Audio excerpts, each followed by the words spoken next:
good time of year for us as coaches. It's totally about training. We had a good September, our first month of school. Kind of one of the unsung heroes from last year's team was Jim Crumpos, our strength coach. And in September, we really give our team to him. And a lot of guys already to this point in 6 weeks have changed their bodies physically, and they've done a good job with that. Good job getting off to a good start academically, and it was good to start fall practice this weekend on a good note.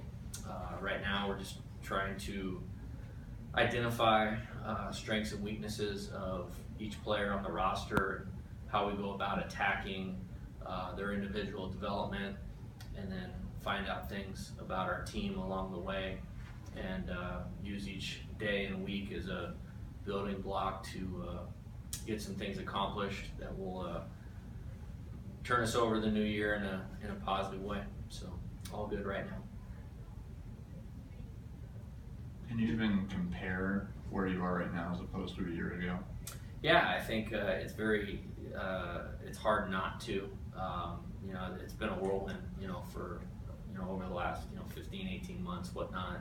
I think where we're farther along is in a couple ways. Number one is the relationship development with the players is a lot more advanced, and that's because we've had 12 months with them, coaching them as far as the returning players, or recruited them for the first year players. So I think that's a positive.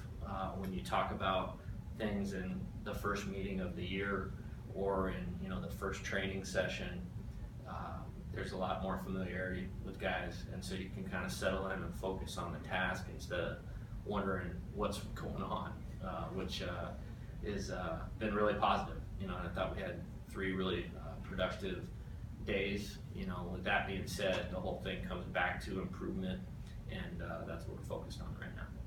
You're always about kind of every day is a new day and getting better every day and so forth, but it's sort of hard not to acknowledge, what happened last year. What effect does that have on the program or this team or any of those things? Yeah, and we won't not acknowledge it. I think how you categorize it is really important. Those guys, the 2016 team, will always be a significant part of this program. And if you look at it from a results standpoint, it's the most successful team at this university in the last 30 years from a winning standpoint. And there's a lot of positives that you can take with it. But this is a new challenge, new group. So when we refer to 2016, we always refer to it as that team. And they, met the challenges along the way and really improved at a, meteoric level, which is something we want to try to emulate. With that being said, new personnel, new challenges, a lot of the things that we can take as positives will help us. And there's a lot of things that have helped. The visibility of the program, from a recruiting standpoint, I believe the postseason success really put in front of our recruits' eyes that were drafted last June what the opportunity they have here, and was extremely positive. And so I'm very excited about that, and we'll use all of that as best we possibly can. Having opportunities like that team had is one of the reasons players choose Arizona, and for that it was nothing but positive.